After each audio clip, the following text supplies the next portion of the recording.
We are delighted to welcome Sam Kean back for the third time for his book, The Tale of the Dueling Neurosurgeons.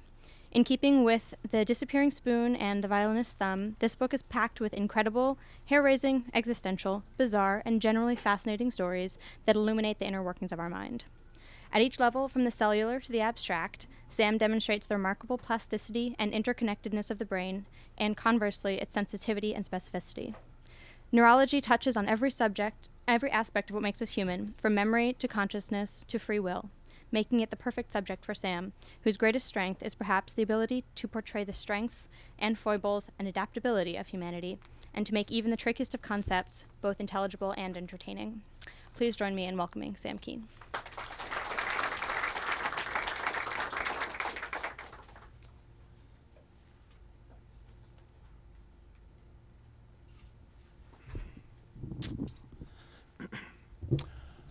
Well, hello, everyone. Thank you all for joining me this evening. Can you hear me in the back? Is it okay? You can? Okay, great. So people often want to know what inspired someone to write a book. And I can say with this book, what inspired me to write it was disbelief, doubt, skepticism, mistrust, whatever you want to call it. Because a few years ago, I was reading a story about someone who got injured in one part of his brain, and his behavior changed in kind of a bizarre way after this injury. And I was reading this story, and I just said to myself, bull sugar. I said, there is no way that this story is true. I just do not believe this story. No way. So anyway, I forgot about it for a few days, and then I was reading something else, and I came across kind of a similar story. And again, I just said to myself, baloney. I said, there is no way that this story is true. I just do not believe this. So this book came about because I wanted to get to the bottom of these stories. I found out that not only were these stories true, but they actually revealed some very interesting things about how the brain works. So what kind of stories were these? Well, I think we all have heard of stories where people get injured in one part of the brain and, they lose the ability to speak, or they're paralyzed in part of their body, or their memory goes away, something like that. So it wasn't stories like that would have bothered me. It was stories about people losing something kind of startlingly specific. For example, I think we all generally can recognize what sorts of animals are in the picture here. Even if we don't know a lot about them, we can kind of tell, again, just generally what animals these are. But if you get injured in one part of your temporal lobe, which is on the side of your brain near the temples, you get injured in one very specific spot there, you can lose the ability to recognize all animals whatsoever. So dogs, cats, elephants, raccoons, all of those will look exactly the same to you. You have no idea what these things are, as if, they were animals from an alien zoo or something like that. Or sort of the opposite thing can happen. There are people who get hurt in another spot of the temporal lobe, and they lose all ability to recognize plants. So carrots, potatoes, grapes, whatever, fruits and vegetables, all of these things look exactly the same to them. And when I read a little bit more about this, kind of dived into the story behind it, I realized that, it actually kind of makes sense, and it actually reveals some interesting things about the way the brain evolved. Because way back when, our ancestors, when they were out kind of in the jungle, walking around, trying to figure out their way around the world, the people who could recognize and classify animals ended up having an advantage over the people who couldn't. They could tell which animals were dangerous, which ones were good for food, which ones were good with pets, things like that. Same with plants, which plants were good to eat, which were poisonous, which were medicine, things like that. The people who could recognize and classify these things had an advantage, and the people who couldn't had a disadvantage. So eventually we got kind of this specialized circuitry in our brain for recognizing these kind of things. But the disadvantage of specialized circuitry is that if that part of the brain gets damaged or something goes awry there, you can kind of lose this entire ability to recognize these things. This entire class of things will just sort of poof, go right out of your mind. And that's what happened to these people. So the other interesting story, kind of the second story that prompted me to look a little bit more into the brain, involved language in the brain. And again, we've probably all heard stories of people getting damaged in a language node, a language part of the brain, and they lose the ability to speak. But sometimes it's not so much the language node itself that gets damaged as much as it is the connections between the language node and the mouth. So again, the language node itself might be okay, but the wires, so to speak, connecting the language node to the mouth, those might get damaged. And you end up with the same problem. You lose the ability to speak, but it can have some interesting side effects, because there are lots of back alleys, kind of these alternative routes for information to go through in the brain.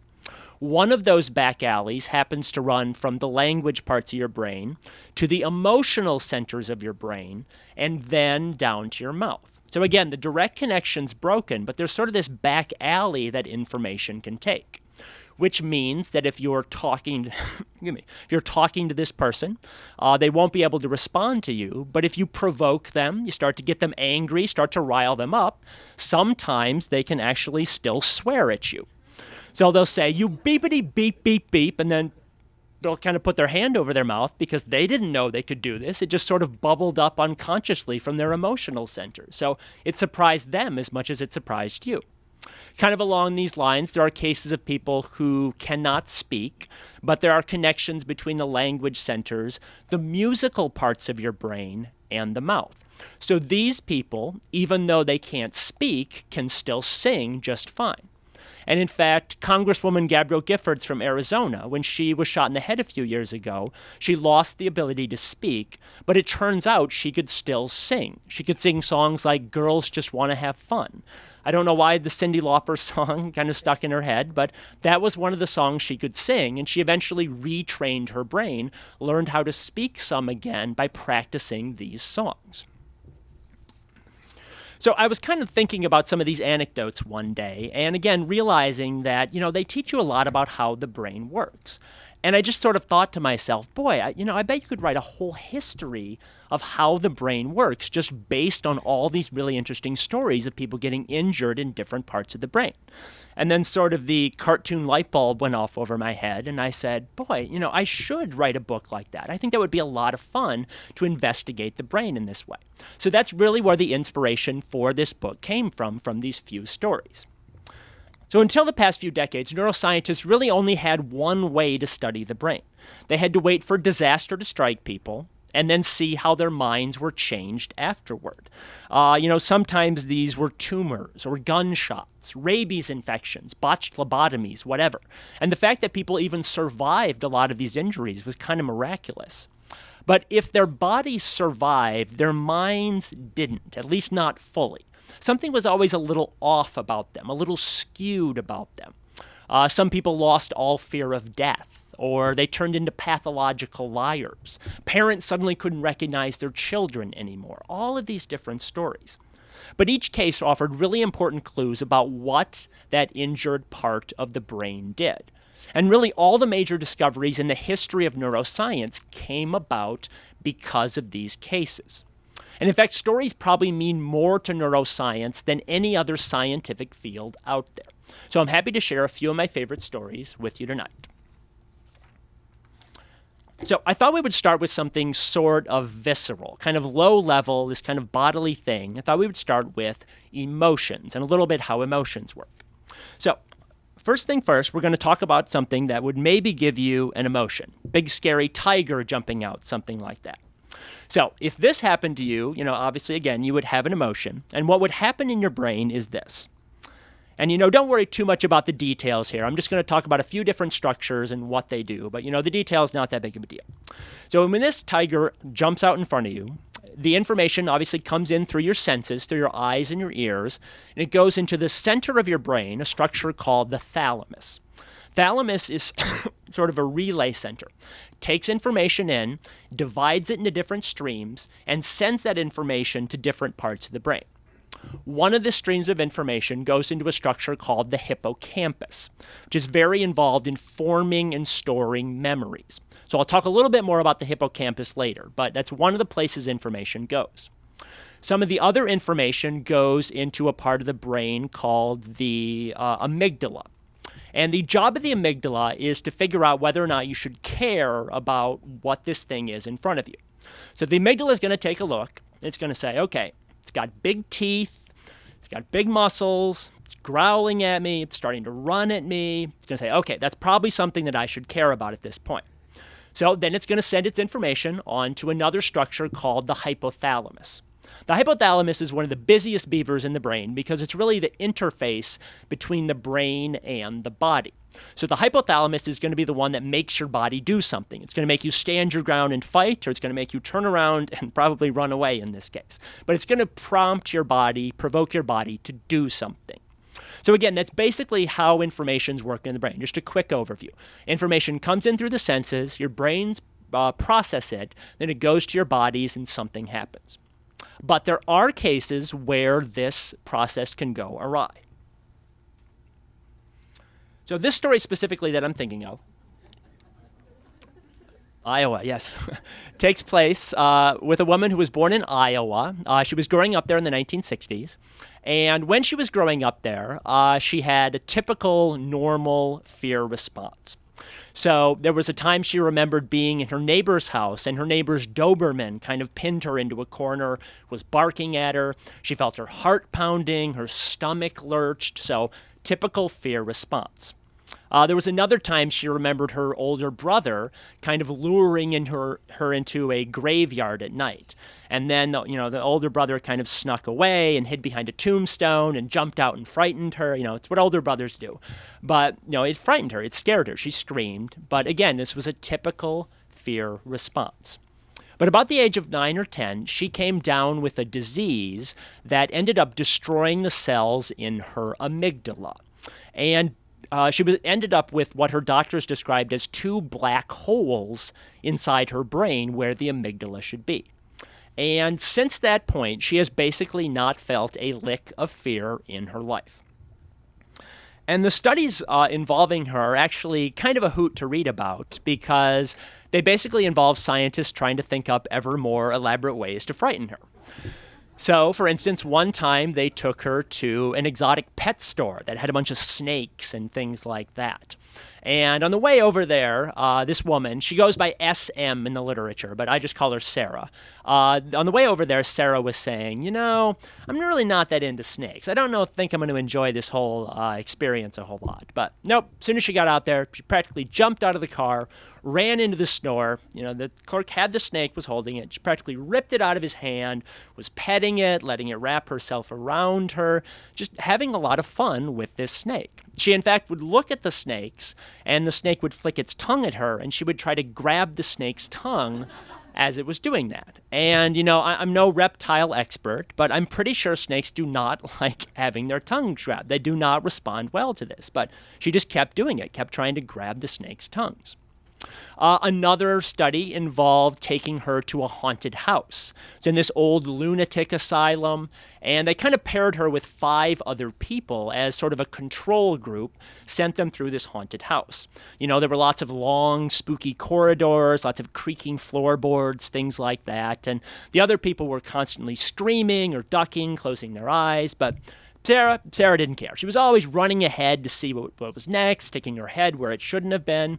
And toward the end of the experience, actually, this monster sort of jumped out. It was an actor in a costume, obviously, but this monster sort of jumped out and waved its arms and tried to scare her. And Sarah saw the monster and just sort of blinked, but she was looking at the monster, and it had kind of this gory, interesting stuff on its mask, and she got sort of interested in what it felt like. So she kind of approached the monster, and then she kind of reached out and lunged at the monster, and she ended up scaring the monster because the monster wasn't expecting to get accosted in this underground place like this. But, again, it shows she was perfectly fearless. There was nothing that could frighten this woman. But the scientists who were studying her, they wanted to be good, kind of skeptical scientists. They wanted to make sure they really understood what was going on. So they started doing some other experiments, asking some other questions. One of the big questions they had was, she can't show fear, obviously, but, maybe it's the case that she can't show any emotion. So maybe it's not just that she can't express fear. Maybe she's sort of blunted for all emotion. So let's see if she can express other emotions. So they got some movie clips and started showing her movie clips. But it turns out that she was fine with these other emotions. She was happy at the right time. She was sad at the right time. She was disgusted sad or angry or whatever. It was only fear that she couldn't feel. And this was kind of the first big insight into what was going on in her brain. It kind of confirmed the fact that when it comes to fear, we really do need to have an amygdala. Other emotions get processed by the amygdala, but for whatever reason, the amygdala, the other emotions can sort of bypass. They can kind of go around the amygdala. But fear, for whatever reason, needs the amygdala. It needs to be processed by the amygdala, or you just won't feel fear. So that was kind of the first lesson they got out. Another lesson was they wanted to explore what was going on in Sarah's real life, like her day-to-day life. Because, these were sort of contrived situations they were putting her in the pet store, in the haunted house, things like that. She really wasn't going to be in that much danger in those situations. So they wanted to make sure that there were real cases where she should have felt fear, but she simply didn't in her real life. It turns out there was a very prominent incident, what I call the knife incident. There were the snakes. So the knife incident. So Sarah was walking home alone one day in the dark. So already a bad idea. And she decides she's going to cut through this unlit park behind a church. So she's walking through this park, and she sees a man off to the side. She later described the man as drugged out. This man calls out to her and says, "Come over here." So Sarah says, "Okay."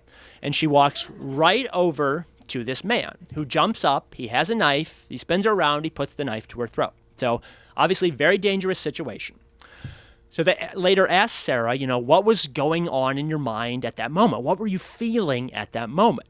And Sarah remembered thinking that the whole thing was kind of inconvenient. That was what her take on the whole thing was. She was a little angry, too. She didn't like that this had happened to her, but mostly, just kind of inconvenient. She never remembered feeling any fear whatsoever. So even in this life and death situation, she didn't feel any fear.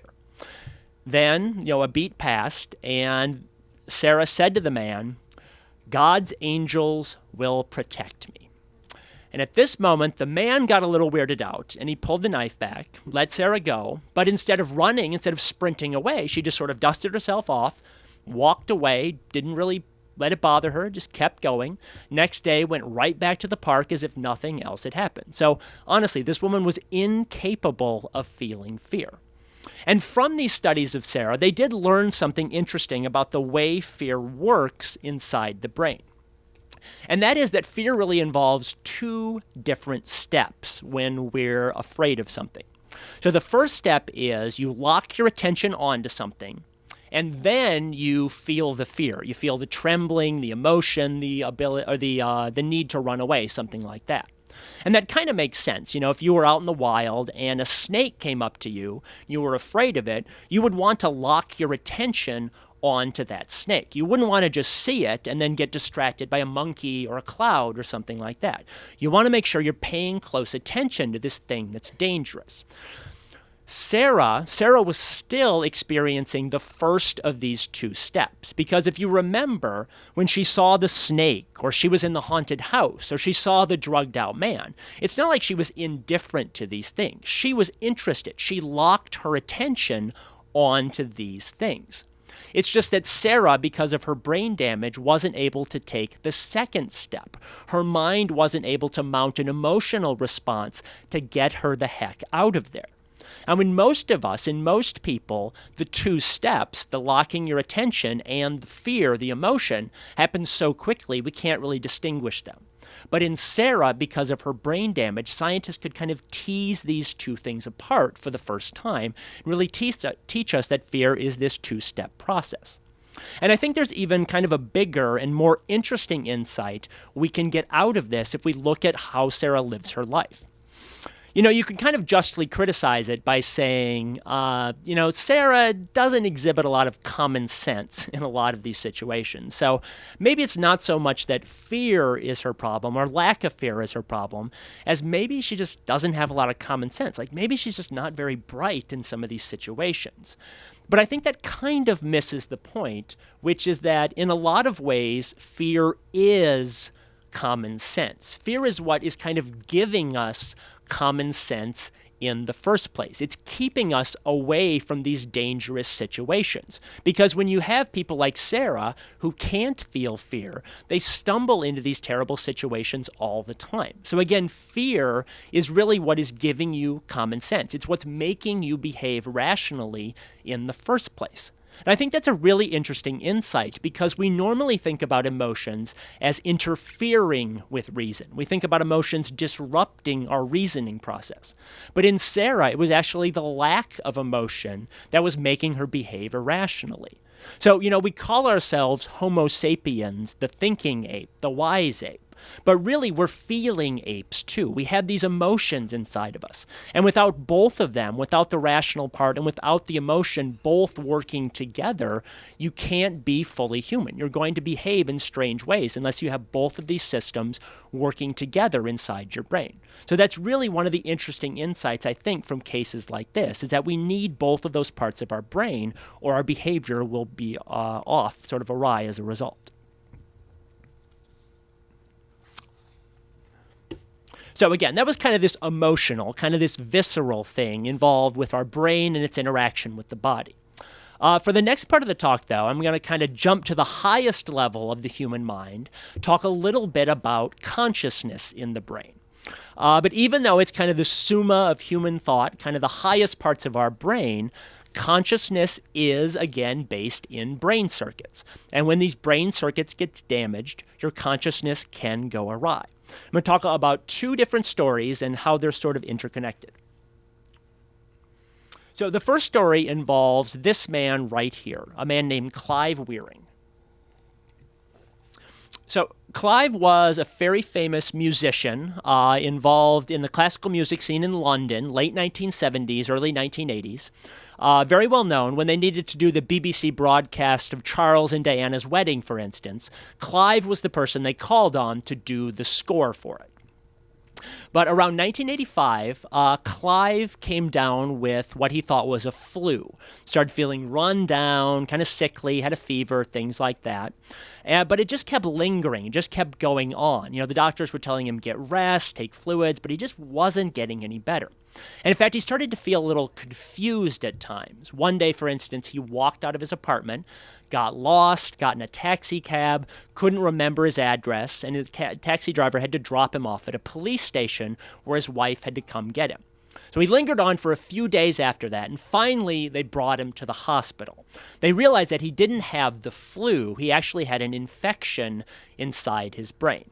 He had an infection of what's called the herpes virus. It's not the STD, but it is related to the STD. And I don't mean to throw any panic into anyone, but it's related to the virus that causes cold sores. So it's the same sort of virus.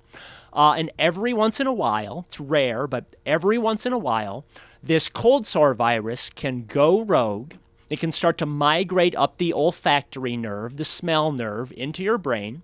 And when it reaches your brain, it will just start destroying cells there. It will really cause a lot of havoc. The people I mentioned earlier in the talk who couldn't tell animals apart, couldn't tell plants apart, things like that, they often had damage from the herpes virus as well.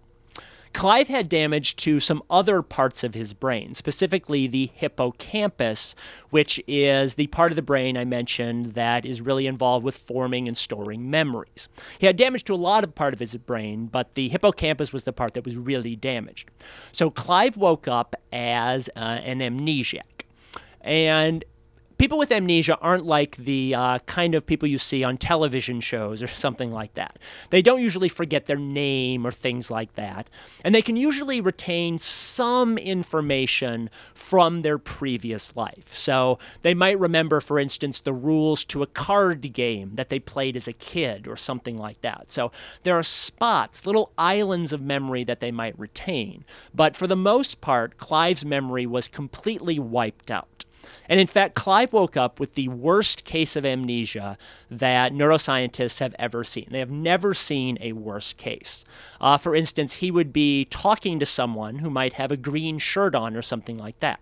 He would look at them, he would look away, then he would look back at them, and their shirt would seem to have changed color in the intermediate. Just him looking away and turning back, he couldn't remember what color their shirt was. Or he would be playing solitaire, for instance, and he might just blink, and the cards would seem to have rearranged themselves during the time it took him to blink. So basically, his memory couldn't last from the beginning of a blink to the end of a blink. That is how short-term his horizon was. And in the book, I talk a little bit more about what it's like to live with amnesia like this, what it does to your daily life. But for right now, I'm going to focus a little bit on one kind of specific and kind of unusual aspect of Clive's amnesia, and that's what it did to his consciousness. So because he had such a short-term memory, every moment felt like it was the only moment he had ever known.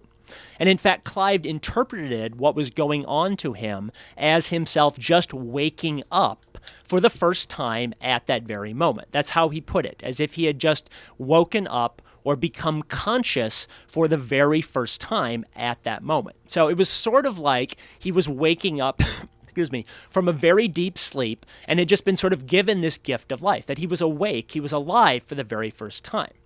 And to be clear, it's not as if he were actually going to sleep or falling asleep, but that's what it felt like in his mind, that he had just become conscious, just become awake for the very first time. And as you can imagine, it was really kind of exciting. He really got interested and kind of excited by the fact that he'd just been given this gift of life. And what he would do whenever he felt this emotion is he would grab his diary and he would try to record the emotion, the moment in his diary. He would say, 8:31, I'm really completely awake. 9:06, I am perfectly, overwhelmingly awake. 9:34, I'm superlatively, actually awake. He was very good with adverbs, Clive was. And he just kept recording these moments in his diary over and over. But the funny thing was, he would find his diary when he would have a new moment. He would look at the old entry and he would say, well, that's clearly false because now is the first time I'm awake. Now's the first time I'm conscious. So he would cross the old entry out and he would write the new entry. And then 10 minutes later or whatever, he would get his diary again and say, well, that old entry is clearly false because now I'm conscious for the first time. Would cross the old entry out. He has dozens and dozens of diaries that are filled with pages like this, just recording this first moment of consciousness, then crossing it out over and over and over. He's had this epiphany millions of times in his life, and it's just as exciting, the millionth time as it was the first time for him. So the obvious question then is, what is going on in his brain? What's causing his consciousness to sort of kick on or boot up over and over and over like this? And the answer is we don't know quite what damage caused this to happen. But we can get some interesting insights based on the fact that we've never really seen another case like this. So what we can infer from that is it must not be that it's damage to a specific part of his brain. It must be sort of the widespread, sort of the constellation of damage that is giving him these problems. It's something about the specific combination of things that got damaged. So what this is really telling neuroscientists is that consciousness is a complicated function. It's not localized in one part of your brain. There are lots of different parts of your brain involved in consciousness. And Clive is really kind of a textbook example of the fact that we do need lots of parts of our brain to give us this consciousness. So we don't know exactly what's going on yet, but he has provided some insight into how consciousness works inside of our brain. So I'm going to circle back to Clive in a moment, but I'm going to talk a little bit about kind of another aspect of consciousness and how it works in the brain. So this story involves a woman who got pregnant got pregnant outside of Vancouver in about the year 2005. It is. So she got pregnant, and she had the ultrasound, and they told her she was going to have twins.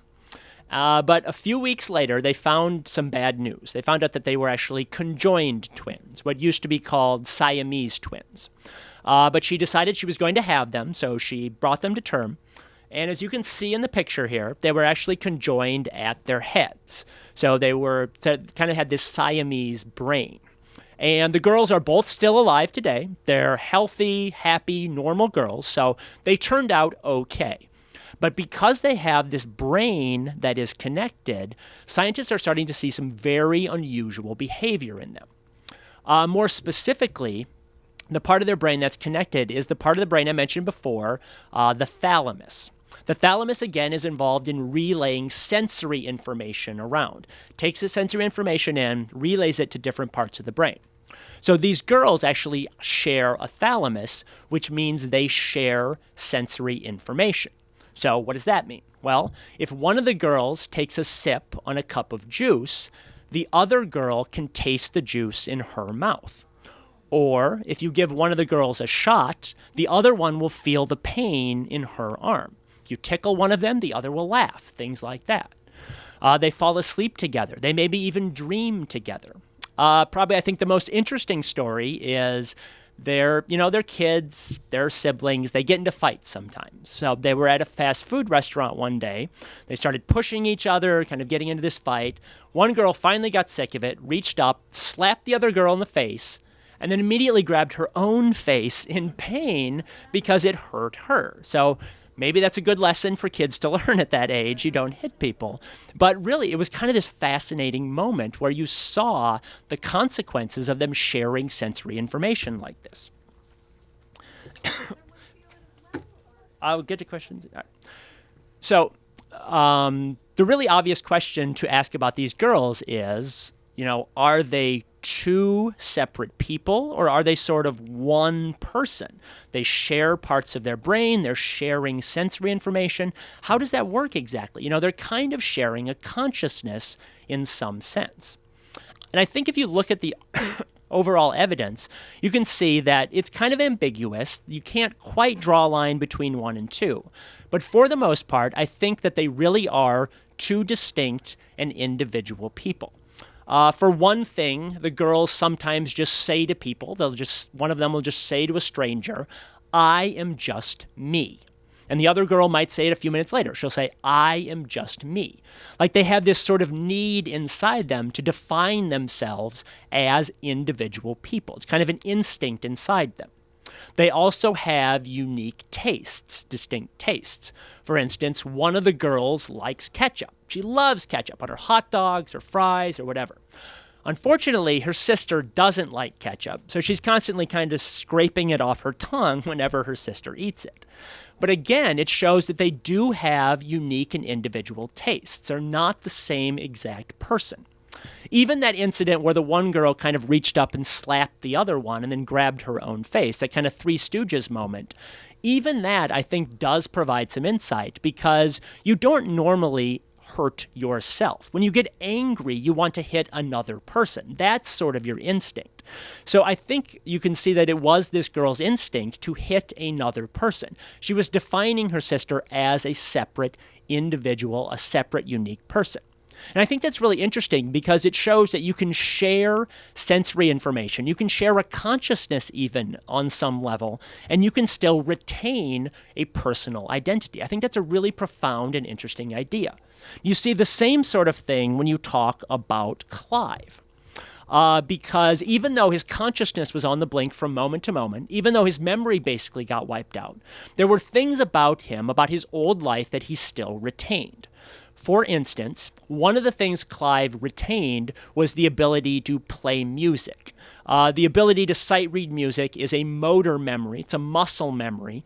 And generally, people with amnesia do keep their motor memory. So they can still sign their name. They can still ride a bicycle, play the piano, things like that. So Clive could sit down and start playing music at the piano. But something unusual happened when he started playing the music because for the first time since his injury, he felt whole again. He felt cohesive. He felt like himself. Something about the momentum of the music, something about the phrasing of the music kind of brought him back to himself. And he could reach his own core self deep down. Something kind of mysterious going on there, but the music allowed him to tap into his old self, which meant that his old self hadn't disappeared. It was still down there somewhere, and he could still tap into it, at least through music. So in conjunction, these two stories do teach us that we always or almost always retain a personal sense of self, our personal identity. It's very, very hard to dislodge that inside of ourselves. Your consciousness can go on the blink like Clive did, and you still retain some sort of personal core. You can share part of your consciousness with another person like the girls did, and you'll still retain that sense of self. And I think that's a really profound and interesting idea. So the book covers lots of stories from people from all walks of life. There are stories about Dostoevsky and how he would see flashes of God when he had seizures. There are stories about Woodrow Wilson's neurological disorders while he was in office. Stories about Phineas Gage, the railroad worker who had that big spike blown through the top of his head, maybe the most maligned man in medical history. But for the most part, the people in the books are common, normal, everyday people. People just like you, just like me, who had an unfortunate accident happen to them and then ended up being interesting case studies for neuroscience. And what happened to them basically could have happened to any one of us. And because of their accidents, their minds don't quite work like ours, it's true. But I think that's the real power of these stories, is that it allows us to reach across that divide and to really get to know them on a different level. Because even though their minds didn't work like ours in one way, in one aspect, in a lot of other ways, their minds still did work like ours. A lot of the people could still read, they could still write, they could still talk and walk and do things like that. They could still feel emotions just like we did. The same things made them happy, the same things made them disappointed. And a lot of these people, again, they retained that sense of themselves. They retained a sense of who they are deep down. And I found some comfort in that even if we suffer a horrific brain injury or something like that, we still do retain a sense of our personal identity. It's very hard to forget who you are deep, deep down inside of you. So there's a lot of tales of injury and woe in this book, I know, but there's a hell of a lot of resiliency too. And I think that is ultimately the lesson of the book, is the story of the brain's ability to heal itself, to change itself, to compensate for some of these injuries, its ability to get better. So on the one level, these are stories of sort of strange and unusual deficits. But I think you can flip your consciousness. It's kind of like an optical illusion. You can see one thing if you focus on it. You can see these bizarre deficits. But if you choose to flip what you're looking at, choose to reinterpret it, you can see something else. You can see tales of courage, tales of persistence, resiliency, all of those different things. And I really think that's how the book grows from beginning to end, as you start to see more and more cases of people recovering, getting better, kind of changing their lives for the better because the brain heals itself. So as I said before, stories are probably more important to neuroscience than any other scientific field out there. But all of these stories ultimately, I think, teach us more and more about what it means to be a human being deep down. So again, I'm glad I was able to share some of my favorite stories with you tonight. So again, thank you all for coming out.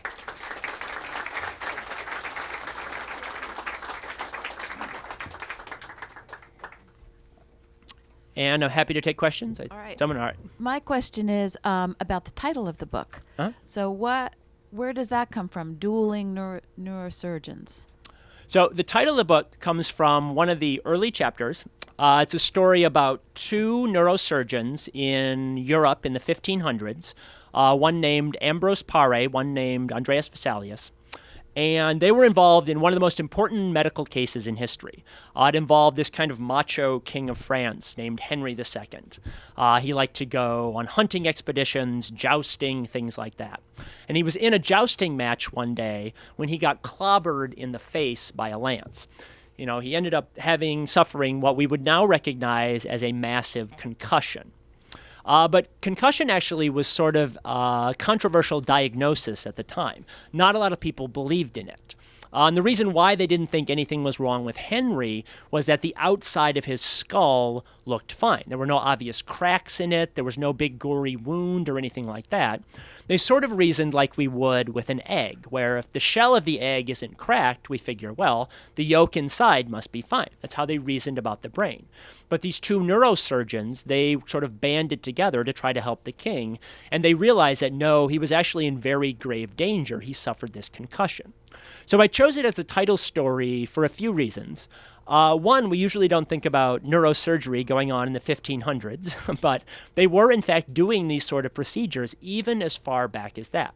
So it shows you sort of the origins of this field of neuroscience and where it comes from. The other reason I chose it is it shows that these stories are still applicable today because we're basically relearning these same lessons. You see football players suffer concussions and then they go right back out on the field. You hear about soldiers who have kind of low-level chronic brain damage, but because there's nothing obviously wrong on the outside of their brain, that people basically don't believe them. So again, we're kind of relearning these lessons even 450 years after the time where we first got where we first got an insight into what exactly was going on in the brain. So that's where the title comes from. We'll go you and then. Go ahead. Go ahead, sir. You were first. Okay. Well, the stories, I haven't read your book, but the stories that you highlight seem to always involve, someone getting a brain injury and then they lose some ability and then, change in significant ways as a result of that. But, there are also anecdotes of people that have a brain injury and then they develop a new ability or I wish I could remember the specifics, but I recall seeing a story in the newspaper several weeks ago about a man who had a brain injury and then all of a sudden he had much greater mathematical ability. Mm-hmm. So do any of your stories... Yeah, I do talk about stories like that in the book where people might suddenly gain an appreciation for poetry for the first time. They didn't care about poetry at all before, but they get knocked in the head and suddenly they love poetry. Or they develop this very strong urge to paint or something like that. So there are cases where people do develop new interests, new talents, new abilities, things like that. Unfortunately, a lot of these cases come with side effects as well. I think the man you're talking about, he did develop mathematical abilities, but he sort of also developed a lot of obsessive-compulsive tendencies as well. So he gained on the one hand, but something else happened to him on the other hand. So in a lot of these cases where you do gain something, you lose something as well. Mm-hmm. And then, I don't know if the Gourmand syndrome, are you familiar with that? I'm not familiar with it. Oh, okay, well, I don't want to, I'll let somebody All else. right. Okay. Okay. Hi. This is somewhat a related question, but it doesn't have anything to do with brain injury or people getting abilities or losing abilities. This is something that maybe people are born with. I just met a woman last weekend who is a violinist, and she's told me that she sees colors. Mm-hmm. When she plays. Synesthesia. Synesthesia. I'm wondering if you address that in the book, and is that a kind of a harmful condition, or what is that? Yeah, so there's a chapter in the book about people with synesthesia. Basically, it's where your two or more senses kind of blend together in this really trippy way. So when someone plays a musical note, you might see colors flash in front of your eyes, or you might see numbers appearing in different colors, things like that. And no, this is not a harmful condition. And in fact, a lot of people with synesthesia kind of feel sorry for the rest of us schlubs because they experience this rich, colorful, interesting world, and we just have sort of this plain, boring world. And those are the most common types of synesthesia, but I mentioned in the book there are, dozens and dozens of different kinds. You can basically blend any two senses in combination. So there are people who will feel something and they'll get a taste in their mouth. Like they'll feel a fence and it will taste salty to them. Or there was a story about a man who was trying to cook this chicken, and he kept complaining that the chicken came out too spherical when he was trying to cook it. He wanted a pointier chicken, and no one had any idea what he was talking about, but they can kind of blend together like this. Is there any indication what causes that? I mean, does it go back to your previous book, The Violinist Thumb? It might be a genetic basis, but probably, what's happening is that there just happen to be these stray connections between one sense and another. So when one sense kind of gets turned on, it's sending information, sending electrical signals, chemical signals to another part of the brain, controls a different sense, and it just happens to be lighting up at the same time. So. I haven't thought. Is this on? Yep. Yeah. I'm a psychiatrist, and I hadn't thought of this patient until you're mentioning that 20 years ago I saw a patient who didn't like sharp, pointed corners. Okay. That corner right there, it was painful for him to even be in the present. He had to move the table to sharp objects. Did S, the famous Luria patient, The Mind of Menemus, was one of my favorite books. Did he have brain injury? Or did he suffer? I don't know if you talk about him in your book or not. Yeah, I do talk. So there's a very famous case of S. He maybe had the best memory that they've ever recorded. He actually had synesthesia. Right. And that was one of the reasons he was so good at remembering things, was everything that happened to him, he would see large, elaborate scenes coming up. So The letter B had a taste and a feel. it had a taste and a sound and a feel. Everything. So Luria, the doctor treating him, basically said there was no distinction in his mind between one sense and the other, because as soon as he saw something, he would taste and hear and feel it, and everything would go in his mind. So I do talk a little bit about what was going on in his brain and how it actually improved and helped his memory. Great, thank you. All right. I'm a physician also, just a general internist.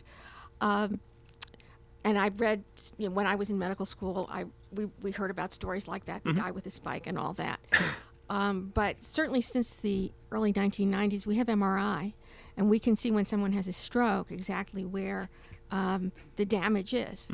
I mean, the middle cerebral artery is on the left, is where most people have language, not just speaking, but understanding and reading. And if it's depending on exactly which little arteriole is injured, Right.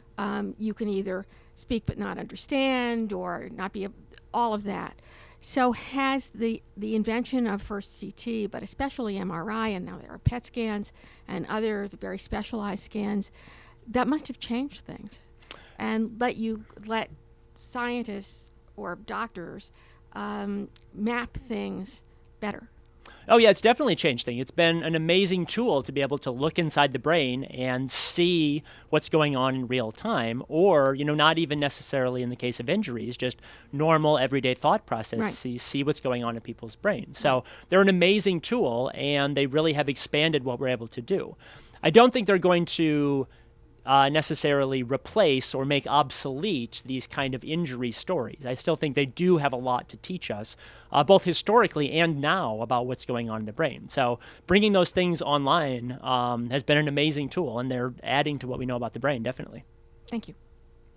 Okay, my name is Dolma, and I have some knowledge about chemistry, biology, and things like that. So just mainly out of common sense, and I'll try to point out or ask a few simple questions. And if I stray out, please pardon me, because I have so many things in the mind and that I've been observing and seeing, and I'm thinking, oh, we are all so smart and, so blessed compared to other smaller countries, and we are not doing anything and let things pass by, and I've been in this country since 92, and I did learn or became aware of many things after the first few years since then.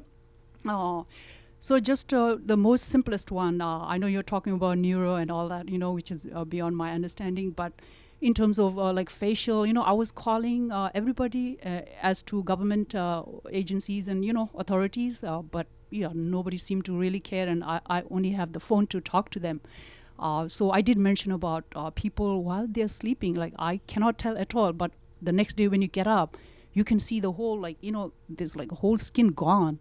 I know there's no injury, and I've also had firsthand experience where I had a big cut, but the next morning it's almost healed. So if that's the case, I think they could easily shave off, and it'll look quite normal. And I'm very observant and very smart, and right now I don't work, so I have all the time in the world to look in the mirror. Normally we don't have that much time, and people live in apartments. And so were you aware of? So I think, lady, you should be thankful of me if you want to carry on, and So please be patient, okay? Because there's not many people asking questions. So I'm elaborating a little bit. And I'm not from this country, so please pardon my language. So, that's a scary thing. And then I go to many of these events that are taking place in the city, and I see some people, they made a big hole there. And the nose is like completely crooked. And so I was like, when they take my portion, like a strip, I cannot tell anything. And what if they do that? It still will be the same, but you'll be totally disfigured. You know what I mean? and unless you're super rich, you cannot redo. Okay, so in the book, I do talk a little bit about Okay, so what it's like my to question look. is, who's doing this? If the Masons, I think whether they're popular these days, I don't know. And if they're trying to don't make think so, money, Masons. we should discuss, Okay, And well, why I- don't you come up and we can maybe discuss afterward. Okay, yeah. Okay. So if they're trying to make business, we all should be involved and be aware and educate others. And I know there's a lot of ugly things going on, and we should discuss this. We don't need extra people now. We have enough opportunity to make money.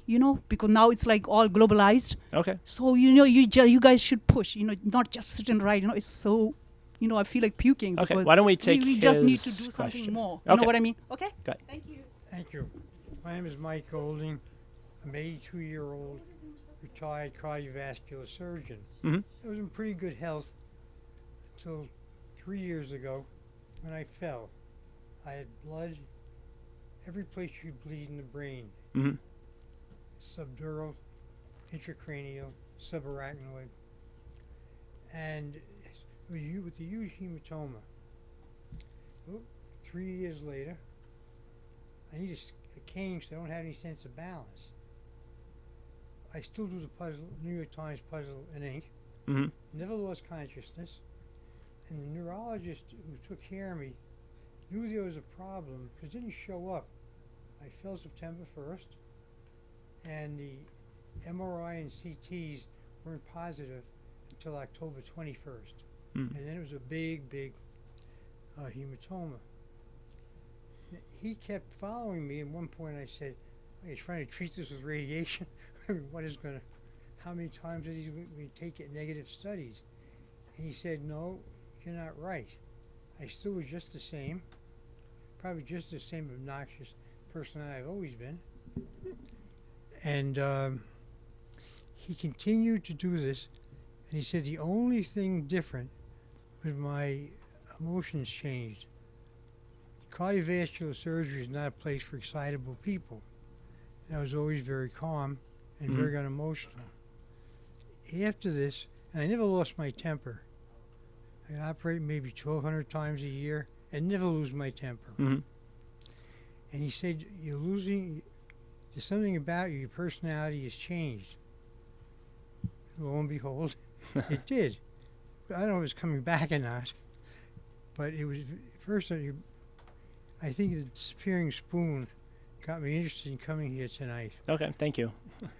When I was in the hospital, almost, I had 5 craniotomies in 6 months. So I had a lot of time to read. Couldn't do anything else. And one of the things I read was The Spoon. Thank you. And it was very good, very humorous, and very accurate. Oh, thank you. I appreciate that. And in fact, I recommend it to our medical students. But anyhow, the business of the emotional component is really overlooked. I mean, I had the same strength. I thought I was weak. Yeah, I think that really is one of I'm the. making a point.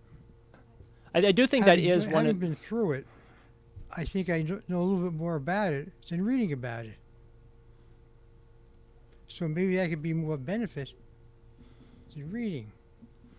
I do think that is one of the insights that we've had in the past few decades of neuroscience. Is I think neuroscientists really are more willing nowadays to take emotions into account and to realize that they interact with lots of different parts of our brain, affect our reasoning, affect all different parts of our brain. So I do think they're much more likely and willing nowadays to kind of incorporate emotions into their models of the brain. So I do think that is something that we have finally kind of incorporated, taken into They didn't account. see it before because their frame of reference was only whether your toe went up or down, Mm-hmm. and if you touch your finger to your nose, because that was all motor tasks that you could easily do. Right. So one thing that distracts me in this, what you've been talking about, is the vocabulary. Mm-hmm. Thalamus, amygdala, hippocampus. I mean, I understand the Greek words. Something like hippocampus would mean a field of horses or something like that. Amygdala would be an almond or something like that. But An almond, yep. I don't understand. That seems to have come from the way the anatomists were looking at the brain. Do you address that, or just because it's just such a confusing? Yeah, I talk a little bit about where some of the terms come from, sort of there's some humorous ones out there, there's some vulgar ones out there. There's lots of different sources for the different structures in the brain where they came from. So yeah, there's a little bit about their, where they came from, why they named what they are, things like that. So. Yep. My question is about Clive, Yep. his amnesia. What's the difference between that and, let's say, Alzheimer's or severe, memory loss? Well, the difference, at least between Clive and most amnesics, is Clive's memory was so short term, especially at first. Most amnesics might have, a couple minutes or something like that, where they can retain information for a little bit, and then they'll lose it. Whereas Clive, at first especially, could not hold on to any information whatsoever. Most amnesics also, they have some sort of sense that their memory isn't working right. Whereas Clive didn't know there was anything wrong with him. He thought he was normal and that he had just like the world had just come into being at this very moment. He had no idea there was a past that existed. So that's kind of the difference, is most amnesics don't jump to these sort of wild conclusions like this, whereas Clive, for whatever reason, did. So yeah, there are distinctions between him and normal amnesia. Is Alzheimer's is not amnesia? Alzheimer's can involve amnesia, but it's different than that. There's more going on with Alzheimer's. So, yeah. All right, thank you. All right, no problem. Actually, this isn't so much a question as I just want to thank you because books like this I find very interesting and tend to humanize what happens to people. I know quite a few people who suffer from traumatic brain injuries, closed or open. And I just have to say, the one thing I wish people would stress a little bit more is that, as the one physician brought up, we do have CTs and MRIs, fMRIs, but one thing neurologists continue to rely on is just talking to the patient, just having an interaction one-on-one. They can learn a lot more. And as this one retired surgeon, a heart surgeon or a vascular surgeon said, many of his injuries didn't actually show up on the scans immediately, or the damage from it didn't. Right. So, I mean, one thing I hope other people can get from your book is that it humanizes the people who go through this, and that hopefully people will know if they don't quite feel right, or if Bob hasn't been quite right since he fell off his bicycle, that they should definitely talk to somebody. Yeah, that's a good point. So thank you. What is your opinion of Dr. Amon's work? I can't remember the name of the book. Something about your brain. Are you familiar with it? He does a special scanning of the brain. Think Right, Feel Right. I forget the name of the book. It's really too bad. But he says he can study people who argue and they're having a terrible marriage and it's intractable. And he'll see in the woman's brain maybe that she has part of the brain affecting obsessive compulsive disorder. And the other guy will have ADD, and he can diagnose it by brain imaging. And it's very controversial, and a lot of doctors poo-poo it, but I was just wondering if you'd heard about it. I had not heard about it. I would be a little dubious of someone just looking at a brain scan and trying to diagnose something complicated like obsessive compulsive or ADD just by looking on a brain scan. I can certainly teach you, teach you some things and be a good supplement, but when if you're getting into these complicated, intricate things, I'm a little dubious you could just look at a brain scan and figure that out. Okay. But again, I'm not that familiar with his work. So. Thanks. Hi, I'm going to ask a controversial question. All right. Are there any differences detected in some of these cases, all of these cases, when you have male and female people who've gone through these traumas? I did not get into that, and I have not really seen a whole lot of evidence that really supports that. I do think that there are some differences in size in some cases, but most women are, smaller than men, so it would make sense they would have slightly smaller brains. But size of the brain doesn't have a strong correlation with what's going on with intelligence anyway. Right. So Albert Einstein had one of the smallest brains they have ever seen. He had a very, very tiny, tiny brain when they took it out of his head. So the size of your brain really doesn't have that strong a correlation with intelligence. And as far as other things in the brain, I've never really seen a lot of good evidence that there are serious differences between men and women. And in fact, I would suspect if you took the range of all male brains and took the range of all female brains, you would see more difference between them than any average differences between all males and females. Right, I'm curious about the Einstein data. I thought he had a large brain. Nope, he had a very tiny Really? brain. Okay. Yep.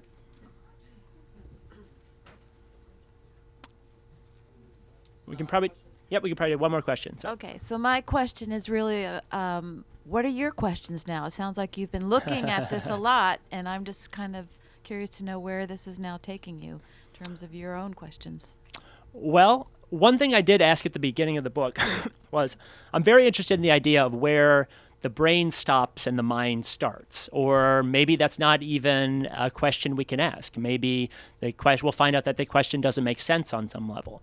But I still really think it's an interesting idea to think about how our brains, these physical things, can give rise to mental phenomenon, which seems sort of completely separated from our body in some sense. How does that happen? How do we feel it? Things like that.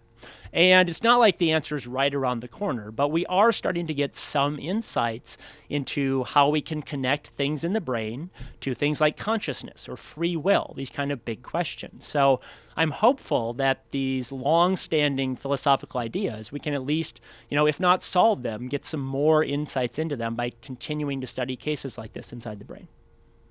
All right. Well, thank you again, everyone.